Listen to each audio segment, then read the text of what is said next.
Okay. So, ini semua adalah yang bermula dengan fa'al. Ni nama dia jumlah fa'liyah lah. Jumlah fa'liyah. Ini semua jumlah fa'liyah. Nombor 1 sampai nombor 4 ni semua adalah jumlah fa'liyah. Kenapa jumlah fa'liyah? Sebab dia bermula dengan fa'al. Okay, sebab dia mula dengan fa'al. Dia mula dengan fa'al. So, ya'kulu pun fa'al, farihah fa'al, tatbuhu fa'al, turidu fa'al. Mula-mula sekali adalah fa'al. So, dia bermula dengan fa'al.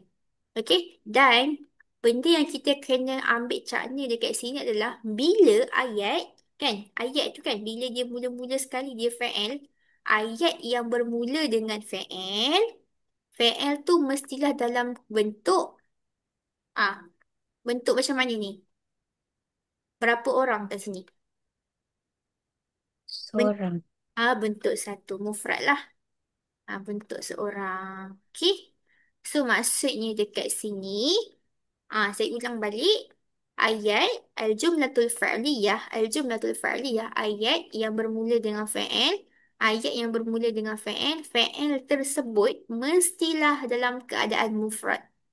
Fa'al tersebut mesti dalam keadaan satu. Itu ayat yang berbentuk fa'al. So, ayat yang berbentuk fa'al ni, ayat yang berbentuk fa'al, ayat yang bermula dengan fa'al, fa'al dia mesti dalam keadaan mufrad. Tak kisahlah selepas dia dua ke, selepas dia tiga ke, selepas dia satu ke. Ini tiga juga. Selepas dia satu ke.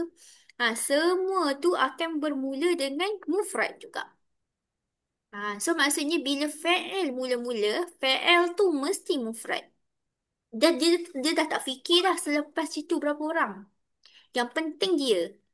So fa'al ni bila dia berada dekat mula-mula, dia dah ada autoriti. Autoriti dia dah untuk menjadi mufrad. Tak kisahlah dia jumpa dengan berapa orang. Tapi dia tetap mufrad. Okey? So itu adalah al-jumlatul fa'liyah. Ayat yang bermula dengan fa'al. Yang mula dengan fa'al dia mesti dalam bentuk mufrad. Cuba dia nak bezakan dia lelaki ataupun perempuan. Macam mana nak bezakan dia lelaki ataupun perempuan? Macam mana nak tahu jumlah fa'liyah ni fa'al dia lelaki ke perempuan? Hmm. Perempuan ada tamar buta. Okey, lelaki tak ada apa-apa lah. Okey. So maksudnya sekarang ni kan dia dah mufrad kan?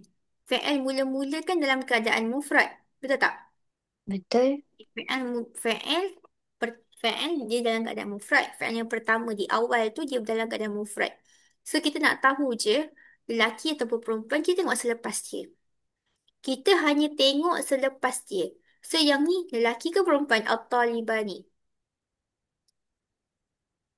Hmm, Lelaki ke? perempuan. Ya, perempuan. Eh, laki-laki. Okay, at-talibani lelaki. Okay, lelaki. So disebabkan dia lelaki, sebab tu lah kita guna ya'kulu. Ya'kulu. Ah, so sekarang ni, dia macam ni. Bila fa'al di awal, kan apabila fa'al berada di awal ayat, fa'al tu dalam keadaan mufrad. Dia dah tak tengok dah berapa selepas dia. Tak kisahlah selepas dia berapa, satu ke dua ke tiga ke empat. Tapi sekiranya dia nak tahu laki ke perempuan, kita tengok sebelah itu. Sebelah itu function, sebelah itu hanya untuk tahu laki ke perempuan je. So fa'al ni dia memang dalam keadaan mufrad mula-mula tu. Cumanya kita nak tahu dia mula-mula tu laki ke perempuan. Memanglah kita tak mufrad. Tapi mufrad ni dia ada laki dengan perempuan. So kita nak tahu laki ke perempuan nak kena letak kat mula-mula ni. So kalau kita nak tahu laki ke perempuan, kita kena tengok selepas dia. So perkataan isim selepas fa'al tu kita just perlu tengok dia punya jantina sahaja. Dia punya bilangan tu dah tak tengok dah. Tengok jantina sahaja. Itu untuk jumlah fa'liyah. Okay?